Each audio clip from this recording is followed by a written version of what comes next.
Okay, so this is going to be a longer one. Because again, I'm going to go over my original cancer, the one I've been fighting since 2018.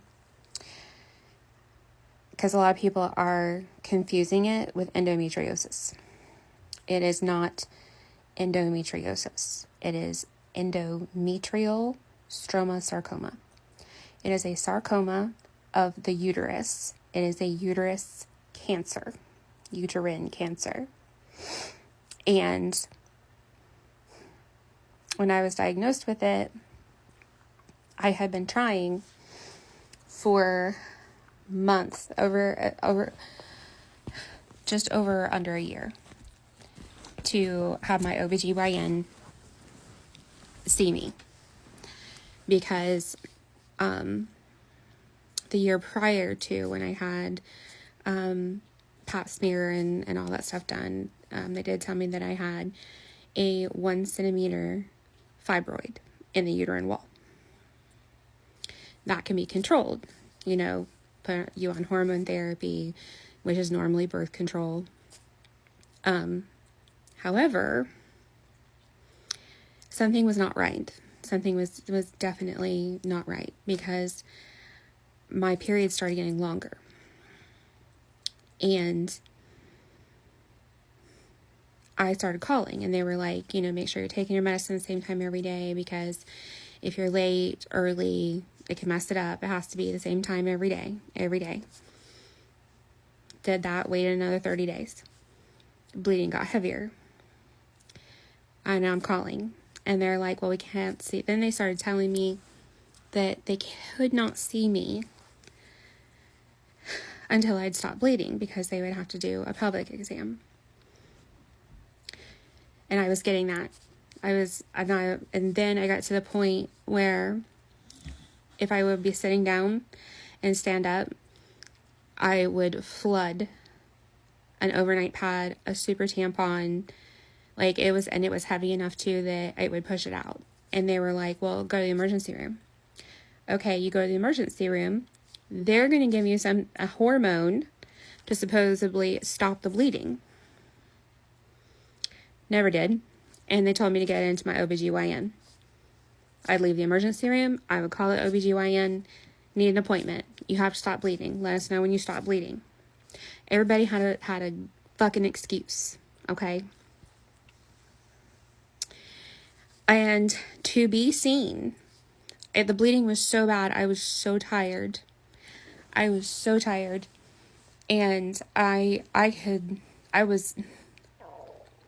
this just makes me mad. So I'm sorry. Cause it was to the point where I'd be walking and when just blood. And there was some days that I was afraid to look down, because I was afraid that I was standing in a puddle of blood. I never got to that point, thank God. I probably would be dead, because, I am a living being. You can only bleed so much being a living being and not die. So I lied. I finally lied in March of 2018. Need to get in, need to be seen. Nurse practitioner was the only one available. That's fine. Book her. Book her. Because now when I would lay on my back, I had a knot in my stomach that almost looked like I was close to 15 to 18 weeks pregnant. And I wasn't pregnant. Because I'd taken pregnancy tests to try and to check that out, because I had my tubes tied. And I'd had an IUD. So, because they thought that would be the solution when the pills were not working. Anyway, I lied to them, and I went in and got weighed. I stood on that scale, and I weighed 181 pounds. 45 days before that, I weighed 235 pounds. That's a massive amount of weight loss in 45 days. Nurse practitioner comes in the room. She was like, oh, you're not undressed for your pelvic exam. And I was like, you're going to look at something first. I have been trying for months, and the people answering these phones are brushing me off. So I laid down, pulled my pants almost down to, and laid back, and I pulled my shirt up, and I was like, look at this. And she puts her hands on me, and she's like, we need to have an ultrasound. It's a good thing you didn't get undressed. We need to have an ultrasound. So waited about 15 minutes, got into ultrasound. The 1 centimeter fibroid was 13 centimeters. The size of a softball. So then not only does the nurse practitioner, but my primary OBGYN comes in. You're going to have a hysterectomy. Freaking awesome. Need you to leave here, go up to Berger Hospital, and have your blood work. Okay? So, left there. They scheduled my hysterectomy. Went to Berger Hospital, had blood work done. I was maybe gone from there 30 minutes. A frantic call from my OBGYN. Where are you right now?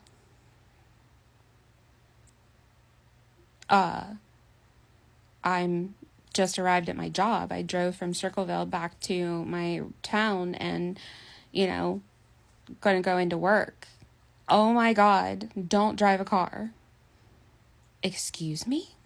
What? Your blood count is way down. You've lost 2 liters of blood. You have to have a blood transfusion before surgery. I'm sorry, excuse me? Freaked out at her. Freaked out. Been telling people. Been ignored.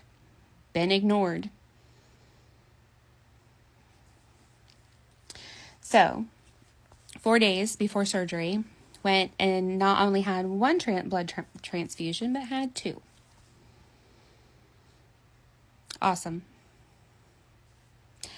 During surgery, and here's another great part. So, it was 182. 4 days later, I was at 175.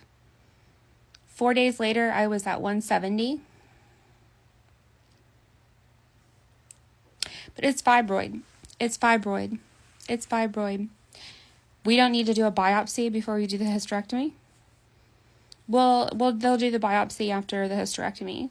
They decided to do a partial hysterectomy without knowing for sure what that was growing in my uterus, because everybody wanted to assume it's fibroid. I was never so mad in all my life. I'm still mad. Had a partial hysterectomy. They left the fallopian tubes in the ovaries. Left the cervix. Okay? A week later, I'm getting ready to go in and have my staples done. I could not have laparoscopic. I have a scar hip to hip where they had to cut me open to do the partial hysterectomy. We need to get you in. Doctor needs to go over the results. I was like, I'm going to be there today. I'm having the staples removed. Y'all not look at your schedule?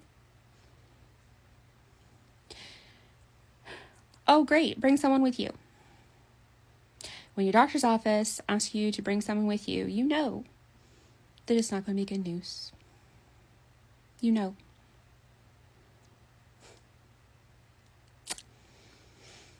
So I took someone with me, had my staples removed. My OBGYN came in.